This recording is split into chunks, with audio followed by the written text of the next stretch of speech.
Welcoming Slick to the Hall of Fame are Larry Bird and Mel Daniels. Ladies and gentlemen, Bobby Slick Leonard.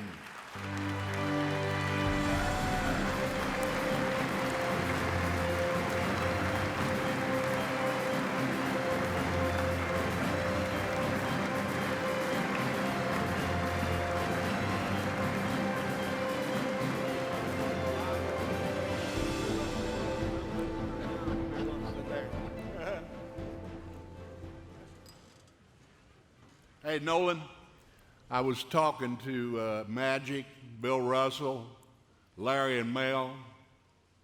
Now, you look a lot better now than you looked years ago.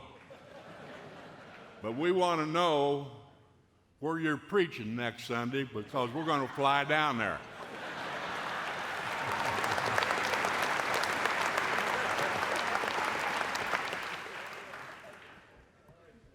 These guys are dear to my heart right here. Dear to my heart. You know, a lot of championships there, a lot of championships, a lot of rings. And you know, I want to say to not only this class of inductees, but I see a lot of guys out there that I've known and played against myself for years. So congratulations to the old inductees into the Hall of Fame.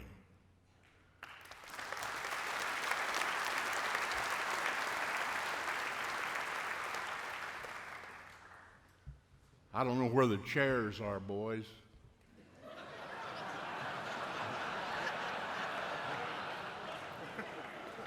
I know you're a little younger than me, but you got to sit down. I may not be the oldest guy that's ever been inducted into the Hall of Fame, but I'll bet I'm in the top 5.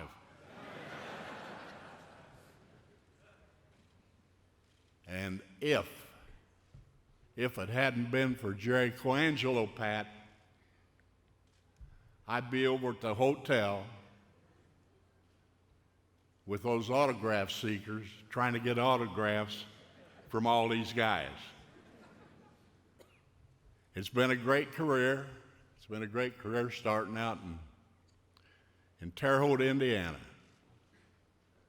And I was a wild kid. I was a wild kid. December 7th, 1941, Japanese bombed Pearl Harbor. In our neighborhood, Gershmeyer High School, and I was a kid, the juniors and seniors joined up. 8 of them joined the Marine Corps. In all the battles, beach landings in the South Pacific, Okinawa, Guadalcanal, Iwo Jima, these 8 guys were in all those beach landings. And guess what? They made it home.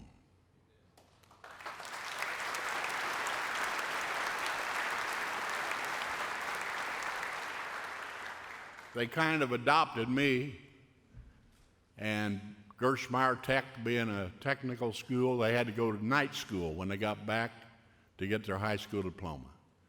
And they built me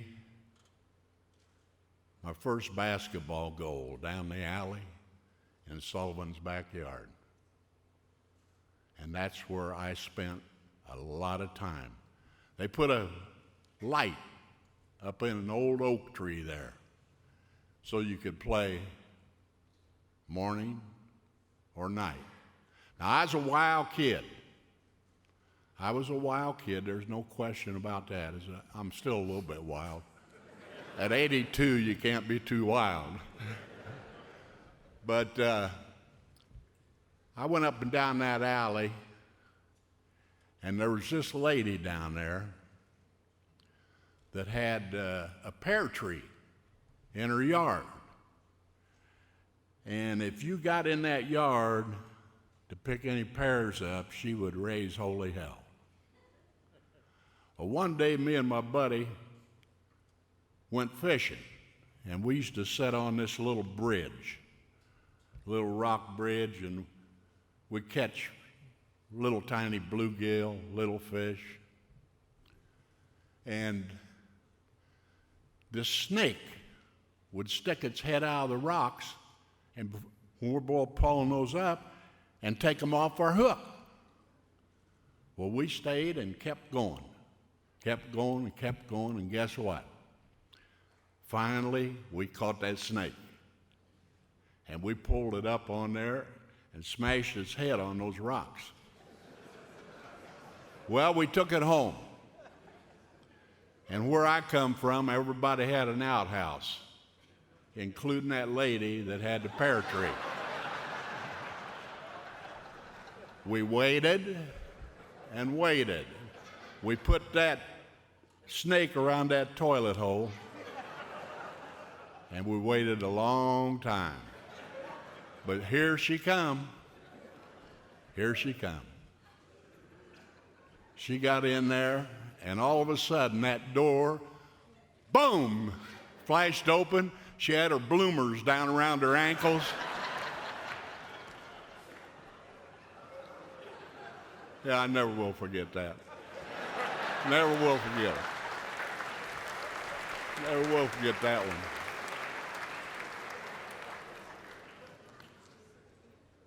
Like all of us had a road that we traveled.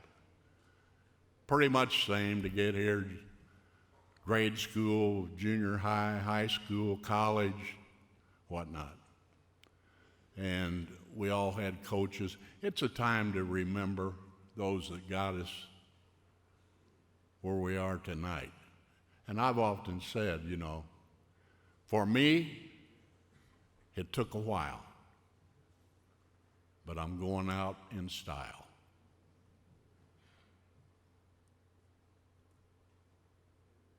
I had a great high school coach by the name of Howard Sharp. He was a protege of Glenn Curtis at Indiana State Teachers College, not Indiana State University. Glenn Curtis coached Johnny Wooden in high school at Martinsville High School. So fundamentally sound. I learned a lot about basketball from Howard Sharp. Then things worked out for me, and I went down to Indiana University. And with a group of other great guys that I think of often. I think of Dick Farley, Charlie Crock, Don Schlint, that starting front line, they've all passed away. They've all passed away. But I think about them. And the night in 1953 in Kansas City, I was the captain of that ball club, that Indiana ball club. They called us the Hurricane Hoosiers. I had to go to half court to meet the captain of Kansas ball club. You'd be surprised to know who it was. It was Dean Smith, Billy Cunningham, who later coached at North Carolina, and the Dean Dome was named after him. But that ball game went down to the final seconds, and I got fouled. I'm on the line for 2 free throws. Fog Allen was the coach at Kansas. He called a timeout. But let me think about it for a while. And he did the right thing. Because when I got on the free throw line for that first one, I went to Choke City like you can't believe. But I made the next one, and we hung on and beat Kansas 69-68 for the national championship. So we're in the dressing room, and all the media's in there, And they're over there talking to my coach, who's a Hall of Famer, Branch McCracken. And after they got through with him, they came over to talk to me. And they said, we were talking to Coach McCracken, and he said, you had ice water in your veins. I said, baby, if that was ice water, it sure as hell felt awful warm when it was running down my leg.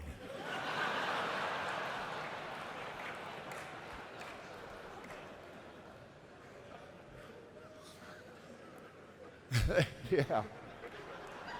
I know these guys been in that circumstance too. But 2 Big Ten championships, national championship there, and then you move on. You move on, and East-West College All-Star Game. Last year, we had an inductee into the Hall of Fame that I met and played against many years, Lakers against the Knicks, Richie Guerin. Richie's out there somewhere. We played there, and in those days, they had the college All-Americans that played, they called it the World Series of Basketball. We played the Harlem Globetrotters 21 games in 26 nights in all the major arenas in the United States. That's back when they had Goose Tatum, and I'm no Meadowlarks here, but that's when Goose Tatum and Marcus Haynes, they were tough. They were tough. We closed out the series with an outdoor game in the Los Angeles Coliseum. And we had a lot of guys on that ball club that are in this Hall of Fame today. So that, you know, it was a great experience, the college experience. Then when you get over that, everybody back then had to do a deuce in the Army or Navy or whatever. So I spent 2 years. I had a good Army buddy. I said, I knew he was good enough, and I said, one of these days you're going to be playing in the NBA. Well, he didn't believe me, but he turned out to be one of the all-time greats with the Boston Celtics, Sam Jones. He was a dandy. I'm thinking about those years with the Lakers.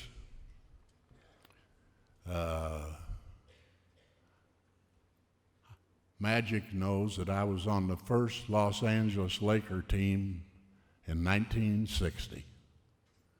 And I had the opportunity to play with guys that are all-time greats. Elgin Baylor, Jerry West, and it gave me the opportunity, which I think about at my age now, it gave me the opportunity to play against the great, all-time great players. Bill Russell, Bob Cousy, Tommy Heinsohn, and my old buddy Sam Jones with Celtics, Bob Pettit with St. Louis Hawks, Oscar Robertson with Cincinnati Royals, Wilt Chamberlain, Dolph Schayes. All these guys are in the Hall of Fame. They're all in the Hall of Fame. So it was a great career, and then the coaching thing came around. And it ended up, I coached the NBA before I ever coached in the ABA, but I had 4 Hall of Famers during my coaching career. The first ones were with the Baltimore Bullets, which is now the Washington Wizards. I had Walter Bellamy, a center who just passed away about 6 months ago. He was here last year. Walter passed away. And I had a forward that I got out of the University of Idaho on the second round. And he ended up being one of the greatest defensive forwards in NBA history. His name's Gus Johnson. Those were two Hall of Famers. Then now, the ABA, I had two with the ABA, and we're going to get some more. But I had Mel Daniels right here. Now, you know, I look at these two guys. If you're going to start a ball club, by God, I'd take either one of them. The other one, you probably haven't heard much of, and you'll never know how great a player this guy was. His name's Roger Brown, and he went in prior to Mel going in. But we had some great times back in the ABA. There's players, they talk about the ABA like we're a minor league to the NBA. Well, I played in the NBA, and that's not true. If you want to go back and look at the players we ended up with in the ABA before the merger, you're looking at Moses Malone, you're looking at the Iceman, George Gervin, you're looking at Dr. J, Julius Erving. I can go on, Dan Issel. By the time the merger came, and David was there then, by the time the merger came, we had the players, and they needed our players as bad as we needed them, because we'd gone broke. Yeah, we didn't have no money. As a matter of fact, my wife and her front office staff ran a telethon that saved the Pacer franchise. Yeah, that happened. That happened.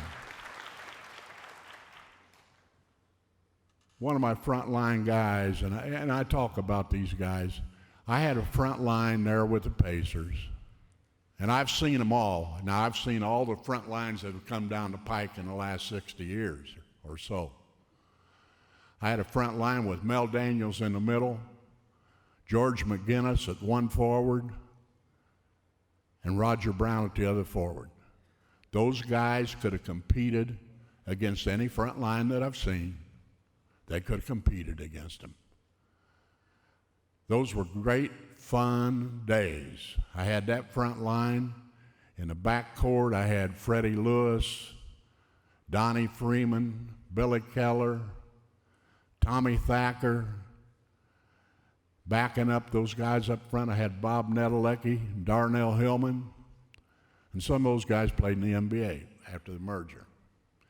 But I remember one time we were in a playoff situation, and we were in a lot of playoffs because we went to the championship series 5 times in 8 years. But we're down in San Antonio Spurs. And this is when they had one of their better ball clubs they ever had. They had the Iceman, George Gervin. They had Jimmy Silas, Billy Paltz, Larry Keenan, Mark Oberding. You go down the line. They won over 60 ball games. And we go in there as the underdog on a Sunday afternoon. And they had some people, which I think some of the old guys are familiar with, called the baseline bums. They'd spit on you, throw beer on you. So we go in there on Sunday afternoon, we pull off the upset. We beat them. And we're back at the hotel celebrating. We're celebrating. We don't have to play them again until Tuesday night. Well, we go in there on Tuesday night now, and you know, this is a 7-game series. We go in there on Tuesday night, and it's a real tight ball game. And with about 3 minutes to play, the score was tied. And we got a rebound. And Don Busey was in the middle on the break. George McGinnis was in the outside lane. Boo hit George with a bounce pass going into the hoop. Now here's a guy 6'8", 240. They had a kid back, and most of you know about this kid. His name was George Karl, who had a great NBA coaching career. But he was a rook then, and somebody had fouled out, and he was in the ball game. So George goes into the hoop, and George Karl gets right in front of him, and he knocked him into that backstop like you can't believe. George is all bleeding and everything. The referee calls a charging foul. Well, McGinnis goes nuts. He's out there going crazy, see, because now we're at a nitty-gritty point in the ball game, and I had to go out on the floor so he didn't get kicked out of the ball game. And in the next minute and a half or 2 minutes, we ran off 10 straight points, and we had them in Lock City. We had them locked up. Well, funny thing happened. Shots taken by San Antonio, missed. We get the rebound. Here's Boosie on the fast break. Here's George in that outside lane again. Boosie hits him with the bounce pass.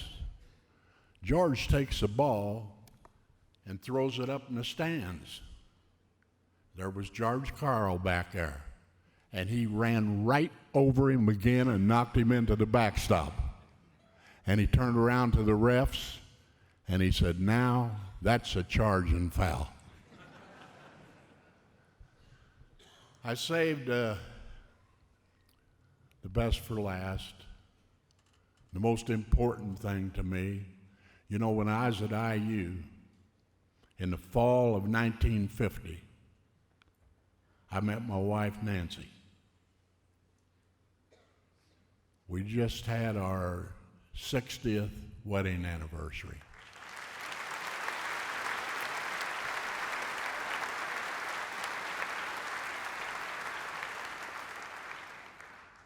Five children. They're here tonight. Now, they're difficult names to remember because you have to call them to dinner. You want simple names. So our firstborn was our only daughter. Her name was Terrell. Now, then we had four boys: Bobby, Billy, Tommy, and Timmy. So they're all here tonight with their husbands and wives, and I got our three oldest grandchildren here, Katie and Ellie and Bo. So, you know, it's a family affair. We're out here having a hell of a time. And the way I look at it, tomorrow, I guess it's tomorrow, we got to go into the Mohican Sun. I've never been there. But I'll tell you one thing, those blackjack dealers better be careful with me or I'll own the joint.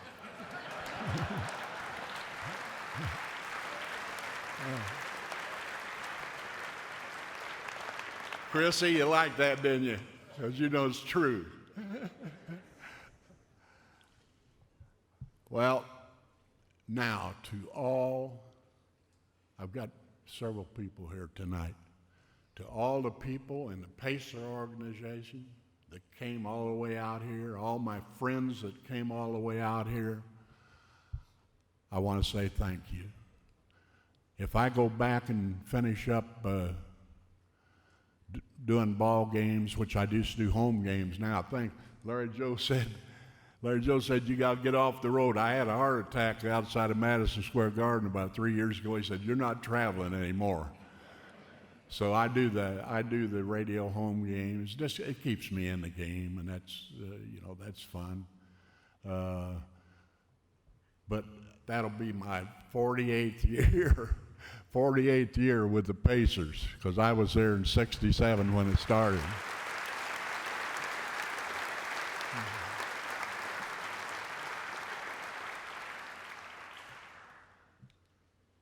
All those folks.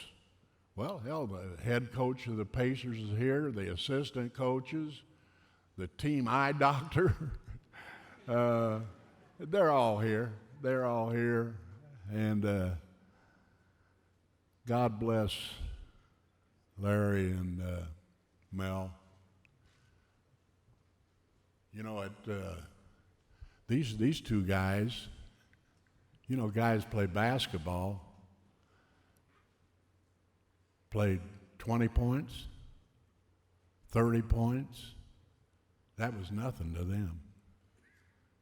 Start looking at it when they get to 40. And then many times when they got 50 or better, and then several times when they got over 60. So when you talk about guys that could play the game, you're looking at two of them right up here. And we've been dear friends for a long time.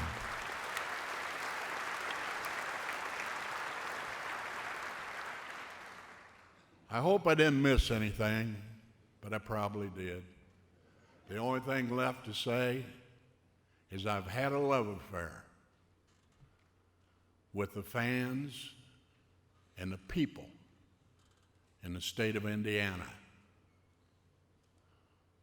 We call ourselves Hoosiers. And they've been very supportive. It's a love affair that has gone on for years, since I was at Indiana University. And I wish that it could last forever. But I know better than that. So as I look around this room, the Lord has had his hand on my shoulder. Now here's what I hope for all of you. That the Lord puts his hand on your shoulder and blesses you all the years of your life. Thank you.